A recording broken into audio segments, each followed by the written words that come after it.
Hi friends, this is RP. So ఈరోజు 15th జనవరి 2024. So ఈ వీడియోలో రేపటికి అంటే 16th జనవరికి నిఫ్టీ బ్యాంక్ నిఫ్టీ లెవెల్స్తో పాటు మనం ప్రతి వీడియోలో రెండు స్టాక్స్కి టెక్నికల్ లెవెల్స్ చూస్తాం. ఈరోజు కూడా రెండు స్టాక్స్ తీసుకొని వాటికి టెక్నికల్గా లెవెల్స్ చూద్దాం. ఈరోజు నిఫ్టీ మోర్ దెన్ 210 పాయింట్స్ పాజిటివ్గా క్లోజ్ అయింది. సో నిఫ్టీ 50లో 33 స్టాక్స్ పాజిటివ్ ఉంటే 18 స్టాక్స్ నెగిటివ్లో క్లోజ్ అయ్యాయి. సో స్ట్రాంగ్ మూమెంటం ఉన్నాయి. ఈ రోజు కూడా ఐటీ స్టాక్స్ లోనే స్ట్రాంగ్ మూమెంటం చూసాం. విప్రో, హెచ్సిఎల్ టెక్, ఇన్ఫోసిస్, దాని తర్వాత ONGC, Bharti Airtel, Tech Mahindra, HDFC bank, తర్వాత రిలయన్స్ ఇండస్ట్రీస్ ఇవన్నీ కూడా పాజిటివ్ గా క్లోజ్ అయ్యాయి. సో ఈ రోజు మనం సెలెక్ట్ చేసుకున్న స్టాక్ లో భారతీ ఎయిర్టెల్ కూడా ఉంది. భారతీ ఎయిర్టెల్ కి మనం టెక్నికల్ గా లెవెల్స్ కూడా చూద్దాం. సో నిఫ్టీ బ్యాంక్ విషయానికి వస్తే నిఫ్టీ బ్యాంక్ కూడా స్ట్రాంగ్ మూమెంటంతో క్లోజ్ అయింది. మోర్ దెన్ 500 పాయింట్స్ పాజిటివ్ గా క్లోజ్ అయింది. సో బాగా మూమెంటం ఇచ్చి అండ్ బ్యాంక్ నిఫ్టీకి ఎక్కువ పాయింట్స్ కాంట్రిబ్యూట్ చేసిన stock HDFC bank. So last moment లో హెచ్డిఎఫ్సి బ్యాంక్ స్ట్రాంగ్ ర్యాలీ చూపించింది లాస్ట్ 1 అవర్ లో. సో 1.93% హెచ్డిఎఫ్సి బ్యాంక్ పెరిగింది. దాని తర్వాత federal bank, SBI, Kotak, Indus bank, ICICI bank ఇవన్నీ కూడా పాజిటివ్ ఉంటే నెగిటివ్ గా ఉన్న బ్యాంక్స్ లో ఏయూ బ్యాంక్, దాని తర్వాత IDFC first bank, axis bank ఈ మూడు బ్యాంకులు మాత్రం నెగిటివ్ గా క్లోజ్ అయ్యాయి. సో నెక్స్ట్ టెక్నికల్ లెవెల్స్ చూద్దాం. నిఫ్టీకి first Nifty daily candlestick chart ఇది. సో మనం గతంలో అనుకున్న లెవెల్స్ ఫస్ట్ రెసిస్టెన్స్ అనుకున్నాం 22,030 ఆర్ 22,040. సో దాన్ని ఈరోజు బ్రేక్ చేసింది. సో ఈరోజు ఓపెనింగే మనకి 22,053 దగ్గర ఓపెన్ అయింది. సో ఓపెన్ అయిన తర్వాత ఇంట్రాడేలో చిన్న పుల్ బ్యాక్ ఇచ్చింది కానీ హెవీగా డౌన్ కాలేదు. సో క్లోజింగ్ వచ్చి ఆల్మోస్ట్ డే హైకి దగ్గరలో క్లోజ్ అయింది. లాస్ట్ వీడియోలో కూడా అనుకున్నాం మనం 22,030ని క్రాస్ చేస్తే నెక్స్ట్ రెసిస్టెన్స్ 22,230. సో ఇప్పుడు అదే లెవెల్ మనకి రెసిస్టెన్స్ లాగా ఉండే అవకాశం ఉంది. సో 22,230 నుంచి 22,250 ఒక 20 పాయింట్ జోన్ ఏదైతే ఉందో అది మనకి రెసిస్టెన్స్ లెవెల్ లాగా ఉంటుంది. అక్కడ కొంత ప్రాఫిట్ బుకింగ్ అనేది జరగచ్చు. అయితే ఇప్పుడు ఇమీడియట్ గా మనకి down side support 21,990. So 21,990 immediate support లాగా ఉంటుంది. వన్స్ అది బ్రేక్ అయితే మాత్రం కొంత పుల్ బ్యాక్ రావచ్చు. వీక్లీ పివోట్ లెవెల్ 21,757 ఇది మనకి టెక్నికల్ గా స్ట్రాంగ్ సపోర్ట్ ఉండే అవకాశం ఉంది. అయితే ఒకటి మన కీ లెవెల్ మాత్రం ఇప్పుడు కొంచెం మారింది. 21,590 మన కీ లెవెల్ రేపటికి. సో రాబోయే రోజుల్లో ఇది మనకి ఇంపార్టెంట్ కీ లెవెల్ లా ఉంటుంది. ఈ లెవెల్ కన్నా పైన ఉన్నంత వరకు కూడా మనం బై అండ్ డిప్స్ మోడ్ లోనే ఉండొచ్చు. నెక్స్ట్ బ్యాంక్ నిఫ్టీ లెవెల్స్ చూద్దాం. సో బ్యాంక్ నిఫ్టీ ఈ రోజు మన గతంలో అనుకున్న కీ లెవెల్ కన్నా పైన క్లోజ్ అయింది. మన వ్యూ అండ్ మన పొజిషన్స్ అన్ని కూడా పాజిటివ్ సైడ్ ఉంటే మంచి లాభాలు వచ్చే అవకాశం ఉంటుంది.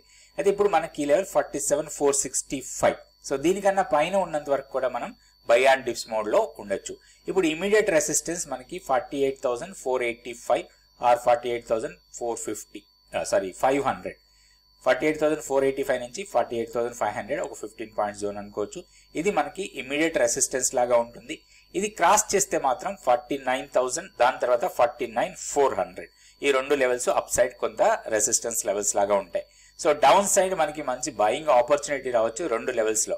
ఒకటి 47,625 అది బ్రేక్ అయితే మాత్రం 47,860 ఇవి రెండు లెవెల్స్ 47,860 ఫస్ట్ సపోర్ట్ లెవెల్ లా ఉంటుంది. దాని తర్వాత 47,625 ఇది సపోర్ట్ లెవెల్. ఇవి రెండు బ్రేక్ అయితేనే మన కీ లెవెల్ 47,465.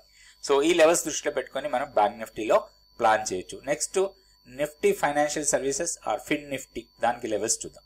సో ఓవరాల్ గా మాక్సిమం మనకి ఇండస్ట్రీస్ అన్ని కూడా పాజిటివ్ లో ఉన్నాయి. ఫిన్ నిఫ్టీ కూడా పాజిటివ్ గానే క్లోజ్ అయింది. 21,461.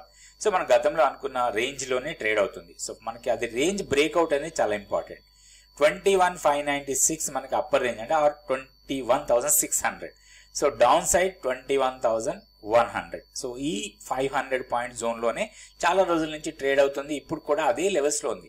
అయితే మొమెంటం కొంచెం పాజిటివ్ గా ఉంది. ఈ రోజు మోస్ట్లీ ఈ లెవెల్ ని టెస్ట్ చేసే అవకాశాలు ఉన్నాయి. 21,600 లెవెల్ ని ఇప్పుడు 461 దగ్గర క్లోజ్ అయింది. సో ఓన్లీ ఈ బ్రేక్అవుట్ కోసం చూడాలి మనం. 21,600 ని బ్రేక్ చేస్తే మాత్రం అక్కడ నుంచి ఒక 300 to 400 పాయింట్స్ ర్యాలీ ఉండే అవకాశాలు ఉంటాయి రాబోయే రోజుల్లో.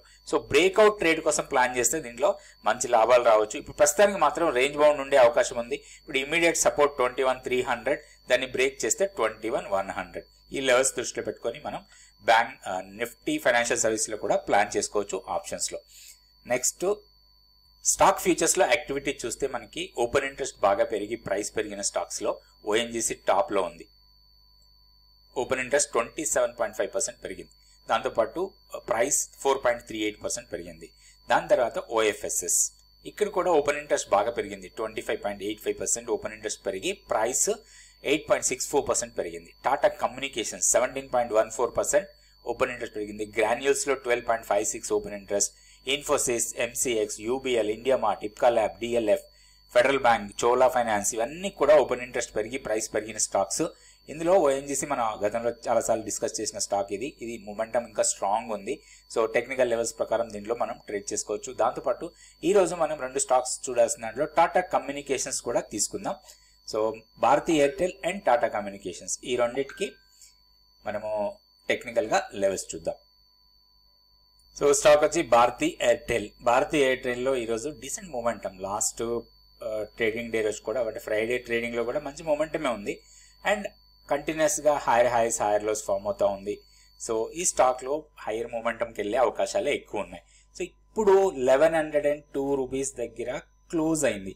హైయర్ లెవెల్లో మనకి 2 రెసిస్టెన్స్ పాయింట్స్ కనపడుతున్నాయి. ఒకటి 1110, దాని తర్వాత 1168. సో ఈ 2 రెసిస్టెన్స్ పాయింట్స్ మనకి ప్రాఫిట్ బుకింగ్ ఏరియాస్ లాగా ఉంటాయి. కాకపోతే ఇప్పుడున్న మొమెంటం ప్రకారం చూస్తే 1110 ని క్రాస్ చేసే అవకాశాలు ఎక్కువ కనపడుతున్నాయి. సో మనం 2 రకాలుగా ట్రేడ్ చేయొచ్చు. ఎనీ పుల్ బ్యాక్ కూడా బై చేయొచ్చు, లేదా బ్రేక్అవుట్ ఇచ్చినా గానీ దీంట్లో ట్రేడ్ చేసే అవకాశాలు కనపడుతున్నాయి. ఒకటి ఇక్కడ మనకి టెక్నికల్ గా మన చార్ట్ చూస్తే ఎగ్జాక్ట్లీ లాస్ట్ ఈ వేవ్ ఏదైతే ఉందో స్ట్రాంగ్ వేవ్ ఇది. సో చిన్న పుల్ బ్యాక్ ఇచ్చింది. ఇక్కడ నుంచి వెళ్ళిన తర్వాత ఈ పుల్ బ్యాక్ మాత్రం చాలా చిన్నది. సో ఇది స్ట్రాంగ్ వేవ్, తర్వాత పుల్ బ్యాక్ ఇచ్చింది. ఇది ఫర్దర్ గా ఎక్స్టెండ్ అవుతుంది. సో ఈ ఎక్స్టెన్షన్ లెవెల్స్ చాలా ఇంపార్టెంట్ లెవెల్స్ లాగా మనకి పనిచేస్తాయి రాబోయే రోజుల్లో. సో దీంట్లో ఒక పుల్ బ్యాక్ వస్తే మాత్రం ఇంట్రాడే పుల్ బ్యాక్స్ వస్తాయి. జనరల్ గా ఏ స్టాక్ అయినా సరే ఇంట్రాడేలో ఒక చిన్న కరెక్షన్ లాంటిది వస్తే అది ఆపర్చునిటీ లాగా తీసుకోవచ్చు. ఇట్లా మూమెంటం ఉన్నప్పుడు మనం స్టాక్ ఐడెంటిఫై చేసిన తర్వాత హైయర్ లెవెల్లో కన్నా కూడా intraday pull back or profit booking levels కొన్ని ఉంటాయి. ఆ లెవెల్స్ ప్రకారం మనం ఎంట్రీ అయితే మాత్రం మనకి మంచి లాభాలు వచ్చే అవకాశం ఉంటుంది. ఇది భారతీ ఎయిర్టెల్. దీంట్లో మనం ప్లాన్ చేయొచ్చు ట్రేడ్ చేసుకోవడానికి. సో నెక్స్ట్ వచ్చిన స్టాక్ వచ్చి టాటా కమ్యూనికేషన్స్.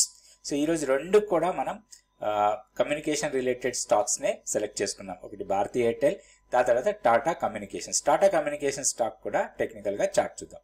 సో టెక్నికల్ గా చూస్తే టాటా కమ్యూనికేషన్స్ ఈ రోజు డోజీ ఫామ్ అయింది. ఎగ్జాక్ట్లీగా మనకి ఒక డోజీ క్యాండిల్ ఫామ్ అయింది. సో ఇప్పుడు మనకి ఒక బ్రేక్అవుట్ రావచ్చు డోజీ. అండ్ మోర్ ఓవర్ చాలా ఇంపార్టెంట్ లెవెల్స్ దగ్గరే ఇది ట్రేడ్ అవుతుంది చాలా రోజుల నుంచి. ఈ లెవెల్స్ ఏవైతే ఉన్నాయో ఇవన్నీ కూడా మనకి మూవింగ్ యావరేజెస్ అన్ని ఇక్కడే ఉన్నాయి. Weekly pivot and monthly pivot, దాని తర్వాత 50 DMA, 20 DMA and 10 DMA all very nearer గా ఉన్నాయి ఇక్కడ. సో ఈ బంచ్ ఏదైతే ఉందో ఇది స్ట్రాంగ్ సపోర్ట్ లాగా ఉండే అవకాశం ఉంది. All moving averages and pivot levels. అయితే ఒక్కటి ఇక్కడ ప్రాబ్లం ఎప్పుడు రావచ్చు అంటే ఈ లో, ఈ క్యాండిల్ లోని బ్రేక్ చేస్తేనే దీంట్లో కొంత వీక్నెస్ రావచ్చు. సో చాలా దూరంలో ఉంది, నియర్ అబౌట్ 1700 దగ్గర ఉంది, 1698 ఆ లెవెల్స్ లో. ఇప్పుడు 1753 దగ్గర క్లోజ్ అయింది. ఇది ఆల్మోస్ట్ ఎగ్జాక్ట్లీ మనకి మంత్లీ పివోట్ లెవెల్. సో దీన్ని కొంచెం అబ్జర్వ్ చేసి దీంట్లో తీసుకోవచ్చు. ఇంకొకటి ఫాలింగ్ ట్రెండ్ లైన్ బ్రేక్అవుట్ కోసం కూడా మనం ప్లాన్ చేసుకోవచ్చు. ఇది ఫాలింగ్ ట్రెండ్ లైన్. సో ఈ ఫాలింగ్ ట్రెండ్ లైన్ ని బ్రేక్ చేస్తే మాత్రం స్ట్రాంగ్ ర్యాలీ ఉండే అవకాశం ఉంది. ఒకటి ఇక్కడ మనకి ప్యాటర్న్ వైజ్ గా చూసినా గానీ ఒక డీసెంట్ మూమెంటం ఇది. సో ఈ లెవెల్ ని బ్రేక్అవుట్ కోసం చూసి ట్రేడ్ చేయొచ్చు, లేదా ఇప్పుడున్న కరెంట్ ప్రైస్ లో కూడా దీంట్లో ఒక ఆపర్చునిటీ కోసం ప్లాన్ చేసుకోవచ్చు. అయితే కొంచెం పొజిషనల్ గా ప్లాన్ చేసే వాళ్ళకి ఇది మంచి లాభాలు ఇచ్చే అవకాశం ఉంటుంది. వన్స్ ఇది బ్రేక్ అయితే, ఇది ఈ లెవెల్ ని బ్రేక్ చేసి స్ట్రాంగ్ మూమెంటం వస్తే మాత్రం మనకి హైయర్ లెవెల్లో ఈ లెవెల్స్ ని టెస్ట్ చేస్తూ 1800 నుంచి 1825 వరకు వెళ్లే అవకాశాలు ఉన్న స్టాక్ ఇది. షార్ట్ టర్మ్ కోసం దీంట్లో మంచి ట్రేడింగ్ ఆపర్చునిటీ అనుకోవచ్చు ఇది టాటా కమ్యూనికేషన్స్. అయితే ఏ స్టాక్ మనం ట్రేడ్ చేసినా దాంట్లో స్ట్రిక్ట్ గా స్టాప్ లాస్ అనేది పెట్టుకోవాలి. సో ఏ స్టాక్ అయినా సరే, ఇదే స్టాక్ అని కాదు, ఏ స్టాక్ ట్రేడ్ చేసినా కానీ ఇప్పుడున్న సెనారియోలో ఆర్ ఎప్పుడైనా సరే మార్కెట్ లో మనం ప్రాపర్ గా స్టాప్ లాస్ ని డిఫైన్ చేసి స్టాప్ లాస్ పెట్టుకుంటే మనం తక్కువ నష్టాల్లో బయటకు వస్తాం. ప్రాఫిట్ వచ్చినప్పుడు ఎక్కువ ప్రాఫిట్ వస్తుంది.